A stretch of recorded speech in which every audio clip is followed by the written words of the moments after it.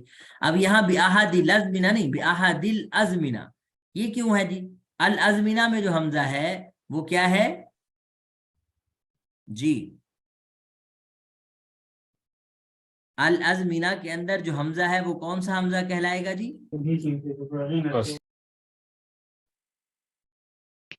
ہاں جی، اس کو کہتے ہیں حمزہ قطعی. یہ جو حمزہ درمیان میں آنے کی وجہ سے گر جاتا ہے یہ کیا ہوتا ہے؟ حمزۃ الوصل. اور جو حمزہ درمیان میں آنے کی وجہ سے نہیں گرتا اس کو کیا کہتے ہیں؟ حمزہ قطعی. حمزہ قطعی. جیسے آپ نے باب افعال میں پڑھا تھا، باب افعال کا جو حمزہ ہے وہ کون سا حمزہ ہوتا ہے جی؟ قطعی ہوتا ہے. حمزہ قطعی ہوتا ہے. ٹھیک ہے جی. اچھا جی، تو جیسے میں نے گزارش کی کہ وجہ حسر، دلیل حسر کے ضمن میں بھی یہ تعریفات گزر چکی تھیں، لیکن یہاں مصنف رحمۃ اللہ نے اس کو کافی نہیں سمجھا، بلکہ الگ سے اسم فعل حرف کی تعریفات کا تذکرہ کر رہے ہیں. فرماتے ہیں جی حد الاسم، پس اسم کی تعریف یہ ہے. یہ حد کا ترجمہ تعریف ہوتا ہے. اسم کی تعریف یہ ہے انہ کلمۃ تدل علی معنی فی نفسها، کہ اسم وہ کلمہ ہے تدل جو دلالت کرتا ہے علی معنی کسی معنی پر، فی نفسها بذات خود. غیرہ بھی پڑھ سکتے ہیں. جب غیرہ پڑھیں گے تو اس صورت میں یہ حال ہوگا. یہ کیا ہوگا جی؟ بولیں جی. ہاں، غیرت جب پڑھیں گے اس صورت میں یہ کلمہ سے حال ہوگا. یا تدلو کی ہی ضمیر سے بنا لیں کہ وہ کلمہ اس حال میں کہ ملا ہوا نہ ہو کس کے ساتھ؟ تین زمانوں میں سے کسی ایک زمانے کے ساتھ. غیرہ اگر اس کو غیری پڑھیں گے تو اس صورت میں یہ معنن کی صفت بن جائے گی. کیا بن جائے گی جی؟ معنن کی صفت. اور علا کی وجہ سے معنن جو ہے یہ مجرور ہے، اس وجہ سے غیری پڑھ رہے ہیں. تو دونوں صورتیں ٹھیک ہیں. میں دوبارہ دہرا دوں کہ آپ عبارت میں غیرہ بھی پڑھ سکتے ہیں اور غیری بھی پڑھ سکتے ہیں. غیرہ کیوں پڑھیں گے؟ حال کی صورت میں. اگر سے حال ہاں جی، یہ یعنی تدلو کی ہی ضمیر فاعل ہے، اس سے حال بنا دیں کہ اس کی حالت بیان ہو رہی ہے. اچھا، یا پھر اگر آپ اس کو غیری پڑھتے ہیں تو یہ معنن جو کہ مجرور ہے علا کی وجہ سے، اس کی صفت ہے یہ. چلیں جی، انہ مطلب یہ ہے کہ انہ کلمۃ تدل علی معنی فی نفسها، کہ اسم وہ کلمہ ہے جو کسی معنی پر فی نفسها بذات خود دلالت کرے، غیر مقترن یا غیر مقترن، اس حال میں کہ وہ ملا ہوا نہ ہو، یا ایسا معنی جو ملا ہوا نہ ہو، بأحد الازمنة الثلاثة، تین زمانوں میں سے کسی ایک کے ساتھ. اب کسی کے ذہن میں سوال آ سکتا تھا کہ تین زمانے کون سے ہوتے ہیں جی؟ مصنف رحمۃ اللہ علیہ فرماتے ہیں میری مراد ہے الماضیہ والحال والاستقبال. میری مراد تین زمانوں سے ماضی گزشتہ زمانہ، حال موجودہ زمانہ، والاستقبال اور مستقبل کا زمانہ بعد میں آنے والا. اب یہ جب بھی ایسے الفاظ آپ کو ملے جو کسی معنی پر بذات خود دلالت کریں اور تین زمانوں میں سے کوئی زمانہ بھی نہ ملا ہوا ہو اس کے ساتھ، تو پھر ایسے الفاظ کو ہم کیا نام دیتے ہیں؟ اسماء، اسم. اسم میں مصنف رحمۃ اللہ نے دو مثالیں دی ہیں، ایک رجل کی مثال دی اور ایک علم کی مثال دی. دونوں مثالوں میں جو فرق ہے وہ یہ کہ علم جو ہے، رجل جو ہے یہ اسم ذات ہے، یعنی کامن ناؤن کہہ سکتے ہیں، اور علم جو ہے یہ ابسٹریکٹ ناؤن کی مثال دی ہے، یعنی یہ کوئی شخصی چیز نہیں ہے بلکہ ابسٹریکٹ ہے، خیالی چیز ہے. علم خیالی چیز ہے، آپ اس کو چھو نہیں سکتے، دیکھ نہیں سکتے، محسوس بھی نہیں کر سکتے. کیا خیال ہے؟ آپ اگر کوئی بندہ آ رہا ہو، دو بندے آ رہے ہوں، چلیں گیٹ اپ سے تو آپ غلط بھی اندازہ لگا سکتے ہیں کہ ایک عالم ہے ایک عالم نہیں ہے. تو ممکن ہے کہ جس کو آپ عالم کہہ رہے ہوں وہ عالم نہ ہو، اور جس کو نہ آپ سوچ رہے ہو کہ یہ عالم نہیں ہے وہ عالم ہو. تو میرا کہنے کا مطلب ہے کہ علم جو ہے یہ کوئی ایسی چیز نہیں ہے کہ جو آپ کو محسوس ہو، نظر آئے، اس لیے ہم اس کو خیالی چیز کہتے ہیں. تو دونوں مثالیں دی ہیں اسم کے اندر. اب وعلامتہ سے ساتھ ہی مصنف رحمۃ اللہ نے اس کی علامتوں کو بیان فرمانا شروع کر رہے ہیں. جی اب آگے عبارت پڑھیں جی. اگلے جی سلمان حبیب صاحب آپ نے ہاتھ کھڑا کیا تھا, کوئی سوال پوچھنا تھا؟ جی استاد جی میں یہ پوچھ رہا تھا کہ یہ جو آپ کہتے ہیں کہ غیر بھی پڑھ سکتے ہیں غیر بھی پڑھ سکتے ہیں, تو اب مصنف نے جیسے لکھا ہوگا تو اس میں مطلب اس سے مطلب کوئی فرق معنی میں ابھی یہاں تو نہیں آ رہا, لیکن کسی جگہ پہ شاید آ بھی جائے, تو ہم مطلب اس کا کیسے مطلب وہ آخری فیصلہ کیسے کرے کہ یہ غیرہ پڑھے غیری پڑھے, تو کیونکہ یہاں تو اعراب ہے نہیں, تو اور اتنا ڈیپ ہم سمجھتے نہیں ہیں کہ یہ مطلب وہ صفت ہو جائے گا یا وہ مطلب کلمہ کا حال ہو جائے گا نا. ہاں تو میں اس کا جی بالکل میں سوال سمجھ گیا ہوں آپ کا. میں اس کی جواب جو ہے نا اس مثال سے دینا چاہتا ہوں. قرآن پاک میں آپ نے پڑھا ہوا ہے نا کہ سورہ بقرہ کے اندر اللہ تعالیٰ فرماتے ہیں وَأَن تَصُومُوا خَيْرٌ لَكُمْ, پڑھا ہوا ہے یہ لفظ؟ جی استاد جی پڑھا ہوا. یعنی یہ اس مقام پہ ہے جب اللہ تعالیٰ نے تھوڑی سی گنجائش بیان کی ہے کہ تم جو ہے روزہ چھوڑ سکتے ہو, لیکن تمہارے لیے روزہ رکھنا بہتر ہے. اب ان تصومو جو ہے نا یہ ایک سٹائل ہے. آپ اسی کو یوں بھی تو کہہ سکتے ہیں وَصِيَامُكُمْ خَيْرٌ لَكُمْ, وَصِيَامُكُمْ خَيْرٌ لَكُمْ. میرا کہنے کا مقصد یہ ہے کہ آپ ایک بات کو کسی بھی انداز میں کہہ سکتے ہیں. تو آپ مصنف رحمۃ اللہ نے تو لکھا ہے, ان کے ذہن میں پتہ نہیں حال بنانا مقصود تھا یا صفت بنانا مقصود تھا, اس سے ہمیں کوئی سروکار نہیں. چاہے ان کے ذہن میں حال بنانا مقصود ہو تو ہم اس کو صفت بنا دیں, تب بھی کوئی معنی پہ فرق نہیں پڑتا, یا ان کے ذہن میں صفت تھا اور ہم جو ہے اس کو حال بنا کے, تو مفہوم دونوں کا ایک ہے. یہ ایسے ہی ہے جیسے ان تصوموا اور صیامکم خیر لکم, دونوں کا مفہوم ایک ہے. ہاں اب یہ ہے کہ قرآن پاک کی جب ہم عبارت کی بات کر رہے ہوتے ہیں, وہاں تو جو قرآن پاک میں جس کو ترجیح دی گئی ہوتی ہے, جس کا استعمال کیا گیا ہوتا ہے, وہ عبارت زیادہ فصیح و بلیغ ہوتی ہے بنسبت اس عبارت کے. اس لیے اللہ تعالیٰ نے اس یعنی ان تصوموا والی عبارت کو اس کو چھوڑ کے اس کو وہ کیا ہے. لیکن ہم جب بات کرتے ہیں اس کی کیا نام ہے عام کتابوں میں عربی عبارات کی, تو وہ ظاہر ہے انسانی کلمات ہیں, آپ اس میں اپنی ترتیب سے کر سکتے ہیں جب تک کہ اعراب مصنف کی طرف سے واضح نہ ہو. ہاں شکریہ. جی, تو کوئی فرق نہیں پڑتا اس سے. ٹھیک ہے جی. ہاں جی آگے نام ہے جی سر. ہاں جی عبد الواجد صاحب جی آپ پڑھیں جی. وعلامته أن يسير الأخبار ہاں یہ جی عنه. جی عبد الواجد صاحب, یہ جو عبارت لکھی ہوئی ہے نا اس میں حمزہ نیچے ہے, تو اس کو ہم نے جب حمزہ نیچے ہوتا ہے تو یہ الاخبار ہوتا ہے. یہ لفظ کیا ہے؟ الإخبار. الإخبار عنه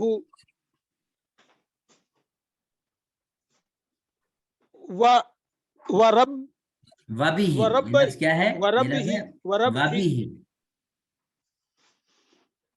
وبه. جی بالکل بالکل. نحو زید قائم. جی آگے. وإضافته نہیں یہ لفظ کیا ہے؟ وإضافته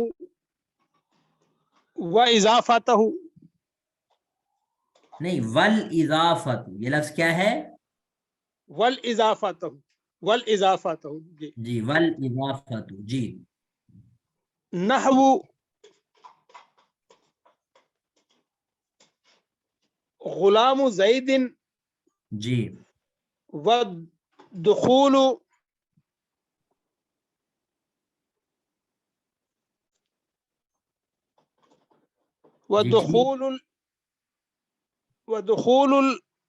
الامن.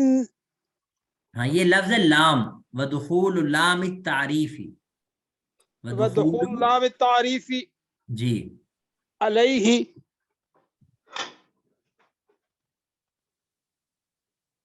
جی آگے.